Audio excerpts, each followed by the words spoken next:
ನಮಸ್ತೆ, ನಾನ್ ನಿಮ್ಮ ಅಮರ್ನಾಥ್.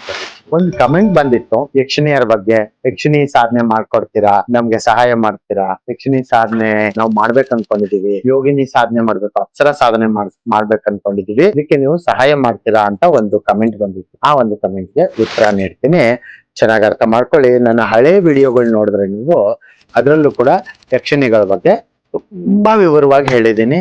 ಆದ್ರೆ ಇವತ್ತು ನಿಮ್ಗೆ ಒಂದು ಸ್ವಂತ ಅನುಭವ ಮಾಡ್ಕೊಳ್ಳೋದಕ್ಕೆ ಅಥವಾ ಸ್ವಂತ ನೀವೇ ನೋಡ್ಕೊಳ್ಳೋದಕ್ಕೆ ಒಂದು ಐಡಿಯಾ ಕೂಡ ಹೇಳ್ಕೊಡ್ತೀನಿ. ಅದೇ ರೀತಿ ನಾನ್ ಮಾಡ್ಕೊಟ್ರೆ ಹೆಂಗಿರುತ್ತೆ ಅಂತ ಕೂಡ ಹೇಳ್ಕೊಡ್ತೀನಿ. ನೀವು ಅರ್ಥ ಮಾಡ್ಕೊಳ್ಳಿ, ಕೊನೆವರೆಗೂ ಈ ಒಂದು ವಿಡಿಯೋ ನೋಡಿ. ಈಗಾಗ್ಲೇ ಇದಕ್ ಮೊದಲು ನಾನೊಂದು ಇಂಗ್ಲಿಷ್ ಅಲ್ಲಿ ಯಕ್ಷಿಣಿ ವಿಡಿಯೋಗಳು ಮಾಡಿದೆ. ನಾನು ಅದು ಮಾಡೋವಾಗ್ಲೇ ನನ್ನ ಬಲಗಡೆ ಒಬ್ರು ಎಡಗಡೆ ಒಬ್ರು ಯಕ್ಷಿಣಿಯರು ಬಂದು ನಿಂತಿದ್ದಾರೆ. ಬಹುಶಃ ನಿಮ್ಗೆ ಕ್ಯಾಮ್ರಾದಲ್ಲಿ ಕಾಣಿಸ್ತಾ ಇರ್ಬೋದು, ಆದ್ರೆ ಪೂರ್ತಿ ನಿಮ್ಗೆ ಕಾಣಿಸೋದಿಲ್ಲ. ನನ್ನ ತಲೆ ಲೆವೆಲ್ ಇದೆಯಲ್ವಾ, ಈ ಲೆವೆಲ್ಗೆ ಅವರು ಮಣ್ಕಾಲ್ ಲೆವೆಲ್ ಬರುತ್ತೆ. ಅಂದ್ರೆ ಅಷ್ಟು ಹೈಟ್ ಇದ್ದಾರೆ ಅವರು. ಇಬ್ರು ಯಕ್ಷಿಣಿಯರು ಈ ಕಡೆ ಒಬ್ರು ನಿಂತಿದ್ದಾರೆ. ಅವ್ರಿಬ್ರಿಗೂ ಒಂದು ನಮಸ್ಕಾರ ಮಾಡ್ಬಿಟ್ಟು ನಿಮ್ಮ ಹತ್ರ ಮಾತಾಡ್ತಾರೆ. ಯಕ್ಷಿಣಿಯರು, ಕಿನ್ನರರು, ಕೆಂಪುರುಷರು, ಮುಖ್ಯವಾಗಿ ಯೋಗಿನಿಯರು, ಅಪ್ಸರೆಯರು ನಿಮ್ಗೆಲ್ಲರಿಗೂ ಗೊತ್ತಿರೋ ಹಂಗೆ ತುಂಬಾ ಸೌಂದರ್ಯವಾಗಿ ಹಾಗೂ ತುಂಬಾ ಯೌವನದಿಂದ ಹಾಗೂ ಪಕ್ಷಿಗಳ ತರ ಅವರು, ನಾವು ಹೋಗ್ತಾ ಇದ್ರೆ ಅಲ್ಲಿಂದ ದೂರ ಹೋಗ್ಬಿಡ್ತಾರೆ. ಪಕ್ಷಿನ ಹಿಡಿಯಕ್ ಹೋಗ್ತೀವಿ ಅಥವಾ ಪಕ್ಷಿನ ನೋಡಕ್ ಹತ್ರಕ್ ಹೋಗ್ತೀವಿ, ಹೋದ್ರೆ ಅದು ಇನ್ನಷ್ಟು ದೂರ ಹೋಗುತ್ತೆ, ಮತ್ತೆ ಇನ್ನಷ್ಟು ದೂರ ಹೋದ್ರೆ ಇನ್ನಷ್ಟು ದೂರ ಹೋಗುತ್ತೆ. ಅದೇ ತರನೇ ಈ ಯಕ್ಷಿಣಿಯರು, ಕಿನ್ನರರು, ಕಿಂಪುರುಷರು, ಗಂಧರ್ವರು, ಯೋಗಿನಿಯರು, ಅಪ್ಸರೆಯರೆಲ್ಲ.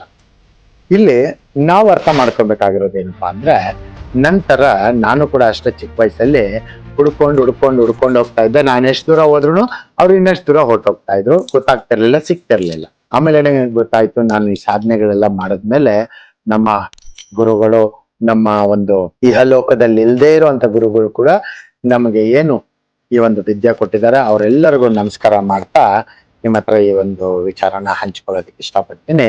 ನಾವಿರೋ ಹತ್ರಕ್ಕೆ ಅವ್ರನ್ನ ಬರಂಗ್ ಮಾಡ್ಕೋಬೇಕು, ಅದು ಈ ಒಂದು ವಿದ್ಯಾ ರಹಸ್ಯ. ಆಯ್ತಾ? ಆಮೇಲೆ ನೀವು ಸ್ವಂತ ಅನುಭವ ಮಾಡ್ಬೇಕಾ? ಖಂಡಿತ.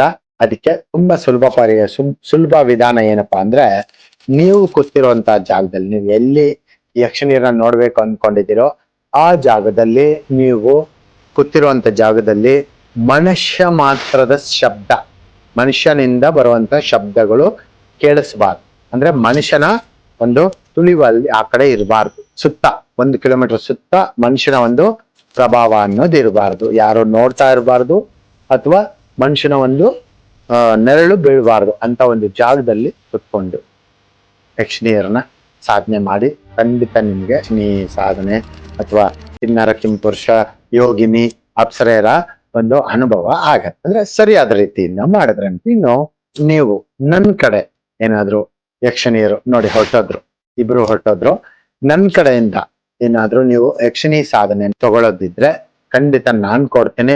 ಅದಕ್ಕೆ ತುಂಬಾ ವಿಧಾನಗಳಿದಾವೆ.